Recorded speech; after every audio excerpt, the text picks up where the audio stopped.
നമസ്കാരം. സോഡിയാക് മീഡിയയിലേക്ക് എല്ലാ പ്രേക്ഷകർക്കും സ്വാഗതം.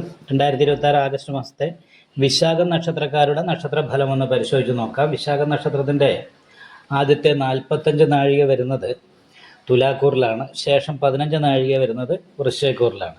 അപ്പോൾ തുലാക്കൂറുകാരെ സംബന്ധിച്ചിടത്തോളം 10ാം ഭാവത്തിലാണ് സർവേശ്വരകാരകനായിരിക്കുന്ന വ്യാഴം നിൽക്കുന്ന ഒത്തിരി വ്യാഴപ്പഴമുണ്ട്. അതേപോലെ തന്നെ ലഗ്നാധിപതി ബലഹീനനായിട്ട് നീചത്തിൽ നിൽക്കുന്ന കാരണം കൊണ്ട് വിദേശത്ത് തൊഴിലെടുക്കുന്നവർക്ക് അനുകൂലമാണ്. വിദേശത്ത് പോകണമെന്ന് ആഗ്രഹിക്കുന്നവർക്ക് ഈ സമയത്ത് വിദേശത്ത് പോകാനായിട്ട് സാധിക്കുന്നതാണ്.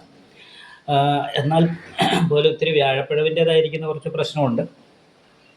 അതുമാത്രമല്ല, 5ാം ഭാവത്തിൽ അമൃതവർഷകണ്ഠകാരകനായിരിക്കുന്ന രാഹു സന്തോഷിച്ചിരിക്കുമ്പോൾ പെട്ടെന്ന് ടെൻഷൻ, മാനസികമായിട്ട് കുറച്ച് ടെൻഷനൊക്കെ ഉണ്ടാകും.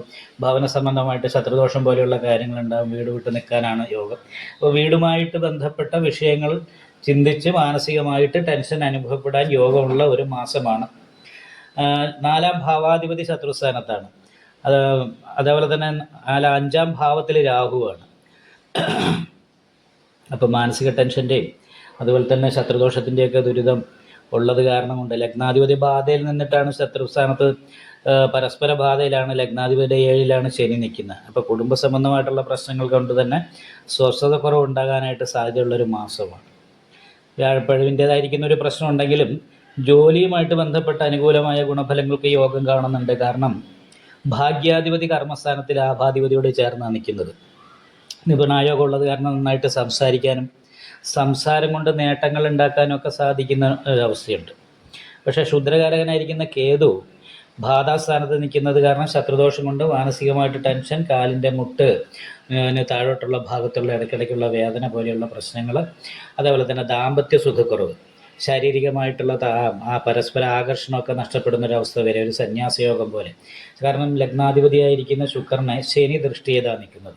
ഒന്നെങ്കിൽ ഭാര്യ ഭർത്താക്കന്മാരകന്ന് നിൽക്കുക, 2 സ്ഥലത്ത് ഒരു ജോലിയൊക്കെ ആയിട്ട് ബന്ധപ്പെട്ട് അകന്നിലേ ആയിരിക്കുക. ഒരുമിച്ചുണ്ടെങ്കിൽ പരസ്പര ആകർഷണം ഇല്ലാത്ത രീതിയിലുള്ള അവസ്ഥ കാര്യങ്ങൾ. അപ്പോൾ ഇങ്ങനെയുള്ള കാര്യങ്ങൾക്കൊക്കെയാണ് സാധ്യതയുള്ളത്. അപ്പോൾ അത് കാരണം കൊണ്ട് നാഗപൂജ ചെയ്യണം, അയ്യപ്പ ക്ഷേത്രത്തിൽ നീരാഞ്ജനം വഴിപാട് ചെയ്യണം. അതിനോടൊപ്പം തന്നെ വ്യാഴപ്പഴമുള്ളത് കൊണ്ട് വിഷ്ണു ക്ഷേത്രത്തിൽ നെയ്വിളക്ക്, ഭാഗ്യസൂക്താർച്ചന മുതലായിട്ടുള്ള പരിഹാരങ്ങൾ ചെയ്യുക. നവഗ്രഹ പൂജ ചെയ്യുന്ന ക്ഷേത്രത്തിൽ രാഹുപൂജയും കേതുപൂജയും ചെയ്യുന്നത് വളരെ നല്ലതാണ്. സധനവന്തി എന്ന് പറയുന്നൊരു യോഗം ഉള്ളത് കൊണ്ട് വിദേശത്തൊക്കെ പോയി കഴിഞ്ഞാൽ ധനം ഉണ്ടാകാനുള്ളൊരു യോഗം പറയാം.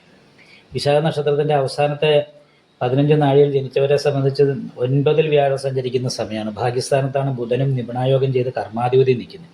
അപ്പോൾ നല്ല ദൈവാധീനമുണ്ട്. അത് കാരണം കൊണ്ട് തന്നെ ഭാഗ്യവർദ്ധനവിന് യോഗമുള്ള സമയമാണ്. ആഗ്രഹിക്കുന്ന എല്ലാ ഭൗതികമായ സുഖങ്ങളും അനുഭവിക്കും. പക്ഷേ 4 രാഹു ആയ കാരണം വീട്ടിൽ നിൽക്കുമ്പോൾ വിപരീത സ്വഭാവമാണ്. വീട് വിട്ട് നിൽക്കാനാണ് യോഗം. പിന്നെ കുറച്ച് നിരാശ, അലസത, ഇങ്ങനെയുള്ള ചെറിയ പ്രശ്നങ്ങളുണ്ട്.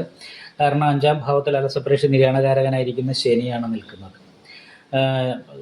അപ്പോൾ നിവർത്തി സ്ഥാനാധിപതിയായിരിക്കുന്ന ശുക്രനെ ശനി ദൃഷ്ടി ചെയ്ത് നിൽക്കുന്ന കാരണം ഒരു സന്യാസയോഗത്തിൻ്റെ ഒരു പ്രശ്നമുണ്ട്. അതുകൊണ്ട് അയ്യപ്പക്ഷേത്രത്തിൽ നീരാഞ്ജനം വഴിപാട് ചെയ്യണം, നല്ല രീതിയിലുള്ള പ്രാർത്ഥന ഉണ്ടാകണം, നാഗപൂജ ചെയ്യണം. ഈ പരിഹാരങ്ങളൊക്കെ ചെയ്ത് കഴിഞ്ഞാൽ, നല്ല പ്രാർത്ഥനയൊക്കെ ഉണ്ടെങ്കിൽ വളരെ നല്ല രീതിയിലുള്ള നേട്ടങ്ങളും നല്ല ഭാഗ്യമൊക്കെ അനുഭവിക്കാനായിട്ട് വിശാഖ നക്ഷത്രത്തിൻ്റെ അവസാനത്തെ 15 നാഴികയിൽ ജനിച്ചവർക്ക് ഈ മാസത്തിൽ സാധിക്കുന്നതാണ്. ഈ വീഡിയോ ഇഷ്ടപ്പെട്ടാൽ ലൈക്ക് ചെയ്യുക, നിങ്ങളുടെ അഭിപ്രായങ്ങൾ കമൻറ്റ് ചെയ്യാം. ജ്യോതിഷവുമായി ബന്ധപ്പെട്ട കൂടുതൽ കാര്യങ്ങൾ അറിയാൻ ഈ ചാനൽ സബ്സ്ക്രൈബ് ചെയ്യുക. ഞങ്ങളുടെ ഓൺലൈൻ കൺസൾട്ടൻസി നമ്പർ താഴെ ഡിസ്ക്രിപ്ഷൻ ബോക്സിൽ കൊടുത്തിട്ടുണ്ട്. ആവശ്യമുള്ളവർക്ക് കോൺടാക്റ്റ് ചെയ്യാവുന്നതാണ്.